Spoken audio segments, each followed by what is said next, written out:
Welcome to Tech Talk. Get ready to get caught up in code.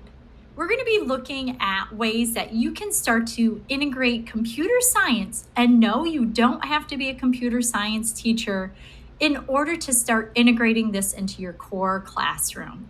To access the resources for our Tech Talk, please go to bit.ly/all caps CSWGTE. Our goals that we're going to cover during this short Tech Talk is what is the difference between EdTech, computer science, and computational thinking? What does CS actually look like in Ohio and what's already out there? And then resources that you can use to get started in integrating CS into your classroom. So computers and software are all around us. We know the evolution of how the Apple Watch has taken over our iPhones, our computers, AI, all of these things. We know it's in our world around us. But computer science isn't just about learning technology. Educational technology is not about just computer science. And educational technology refers to using digital tools and resources to help enhance and support student learning and teaching experiences. So, what exactly is computer science? So the definition from the Computer Science Teacher Association is shown there, where it includes algorithmic processes, principles, hardware and software, and the implementation and impact of computers on society.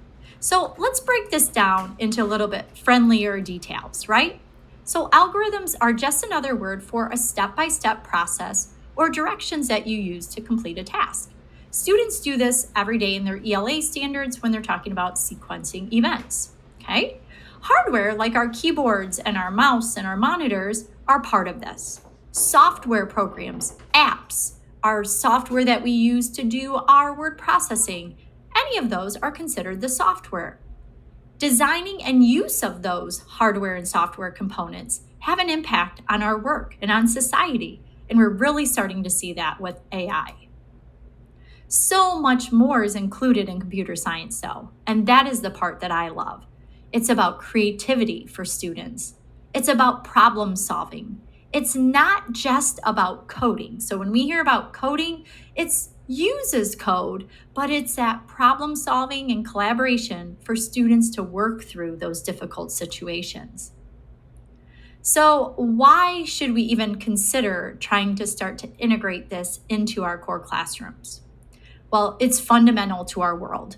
Our future careers of our students, we have no idea what that's going to look like. So we definitely need to start offering those experiences and opportunities for our kiddos. We find that with computer science, students perform better in other subjects. They excel at that problem solving and collaboration piece, and they're more likely, if they are interested, to attend college. So exactly what happens when kids learn to not just code, but to learn and integrate computer science? They can take risks. They're not afraid to fail because they know that they're going to work through a problem. They're confident in their skills and they get excited and engaged about the content that they're doing. They're ready to collaborate and create their own things and be an innovator for our future. So when we talk about these things, such as educational technology and computer science, there's a big piece that you'll also find covers multiple core subject areas, and that is computational thinking. You'll notice that those 4 pieces in computational thinking may sound very familiar to some mathematical terms. When we talk about decomposition, we're looking at patterns. There's that math piece, right? Abstracting, be able to pull details out. Wait a second, that's ELA. How about an algorithm? Being able to give a list of steps. That could even be a scientific process too. So when I think of all these different skills we're offering to our students, you may already be implementing computational thinking and computer science skills into your classroom. So how can we help support this integration in your class? Well, let's look at why computational thinking. Again, these may be things you're like, I am already doing these. I see a lot of similarity with computational thinking and computer science to project or problem-based learning, that whole inquiry piece, working through those questions and problems and researching. That inquiry-based learning is also on the other side of this, where we're analyzing results. We're describing what it is we find, and we have to draw conclusions from it. Sometimes our conclusions may be in the form of creating a actual code or a program that works, or maybe it's actually creating a product or something that is going to be helpful to others in our world. So I love to really take a look at where are we right now in Ohio, and Ohio has made huge gains over the years. So if you're looking here right now, this number has actually dropped. There are 10,000, which is still high though, 10,000 jobs that are computing jobs that are available in Ohio. This number has risen. 62% of our high schools in Ohio do offer a CS course. Now, thinking in our neck of the woods in Northwest Ohio, I know that amount is not that high. So how can we help support this drive to help students have these opportunities? Well, let's take a look and see what's available. When we think about this, all the things that are out there and the things to offer, not adding something to your plate, but replacing or interweaving in the activities you're already doing some of these computer science and computational ideas or resources, this is going to help prepare our students for their future careers. Look at these numbers. 67% of new jobs in STEM are in computing. That's huge. 58% of all tech jobs are outside the technology sector though. So remember that definition I was mentioning, that ed tech is different than computer science? This is why you see that. Some future demand jobs that are out there are AI and machine learning, big data specialists, data analysis and scientists, information security. So the list could go on, and there's jobs that aren't even out there yet. If you didn't know already, Ohio actually does have a set of computer science standards. And yes, we do have technology standards K-12 as well.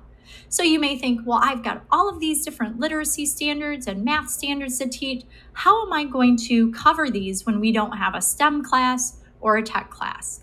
And this is where I invite you to find those similar pieces, as you saw as I was mentioning what computational thinking looks like. So we're looking at how these standards actually align with the computer science standards for our country. So there's all kinds of things that have similar topics, and you can see that Ohio has done a great job of staying on top of adding artificial intelligence in here.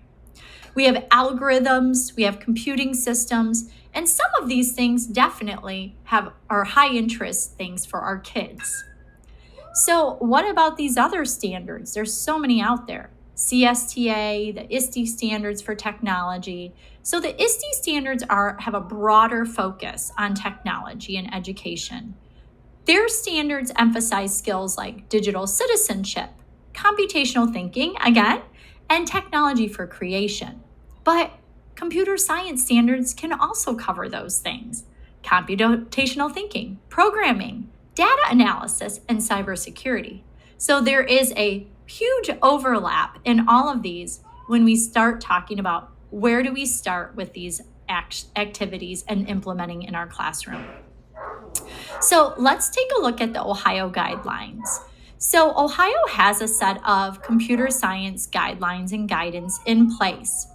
And the first thing that you may think is, well, I don't have my ed tech endorsement, or I don't have a computer science endorsement or a master's, etc. You don't have to have those things to start exploring and implementing this with your students in the classroom. If you are interested in taking a step further with this, there are opportunities for you to teach computer science or to actually promote and advocate for computer science courses in your district. So take a look at all those things. You can click on this resource within our presentation, so that way you can actually dive into all the details that are there. So, changing the world. When I talk about opportunities for students, I'm going to let you play that video on your own in the slides, but I want you to really think about why we're teaching kids the things we're teaching them. Are we teaching them skills that will prepare them for life? yes, I know we have all the math and the literacy, and those things are all so important, but there's also that whole piece of being a good human, being able to work collaboratively with others, to problem solve through all the things in life that may be tough. And computer science is a great way for kids to get engaged and excited and actually practice these concepts, which is pretty awesome. So let's go, right? I don't want you to leave here from our tech talk and be like, I have no idea even where to start. So I'm going to offer you some great resources and links. Again, many of the pictures you can click on in order to access their resources. So what I love about computer science is there's a variety of plugged, which are the computer type activities with robots and iPads and Chromebooks, or the unplugged activities are fantastic too. Paper, pencil, cups, kids using hands-on, kids talking, kids problem solving. These are great ways to start to introduce computer science. You don't have to have all the robotics. You don't have to have the bells and whistles to start to implement this with your kids. These are some great robotics and coding resources. Some of them can be found for minimal cost online for you to start to bring into your classroom in small groups. But it's also very important to note that there's grants out there to help support some of these when you feel ready. But start small, right? Start small, give your kids the opportunity, and practice with them. So let's look at some different examples. Now, I could share tons of different examples, but these are just some of my favorites. All of these pictures that you see here have been with classroom teachers integrating robotics, coding, algorithms, problem solving, etc., into a core curriculum subject. None of these are just for fun to robots and do coding, etc. These all tie to mathematical standards, ELA standards, problem solving, social studies standards, science standards. The list goes on, and there is a way to do this. If you're struggling with coming up with ideas, I ask you, don't hesitate to reach out to me. I love these type of things, and I am more than happy to help, as well as being able to use AI to help sometimes get your ideas sparked, in order to come up with those ideas for CS integration. Our last two slides here, or few slides of our session, are great resources to start with those hands-on unplugged lessons. These are my three favorite. Code.org is fantastic if you're just getting started. You do not have to do the whole curriculum for your grade level. Pick and choose. Find the standards that match to your ELA standards or your math standards. CS Unplugged, great activities for computational thinking and problem solving. Those are great across all subject levels. And then also check out Google CS First. Those are great for third grade and up. And then if you're looking for plugged activities, again, I have a Wakelet collection here if you click on this CS for Good, as well as check out the other resources that are shared there. Well, I hope that this was a great kind of idea spark of how you can integrate computer science and get started in your classroom. If you're looking to learn more this summer, I really am asking, please don't hesitate to reach out, but also take a look at some of the summer courses I'm offering. One of them is called Get Caught Up in Code. And there's a lot of great things that are shared in that course, and you can do it at your own time and at your own pace. So check out the link there. And then don't forget AI is part of that computer science. I'll be hosting some things in August and definitely would love for you to jump on there as well. Thanks again for joining me for this Tech Talk. I hope you have a fantastic summer.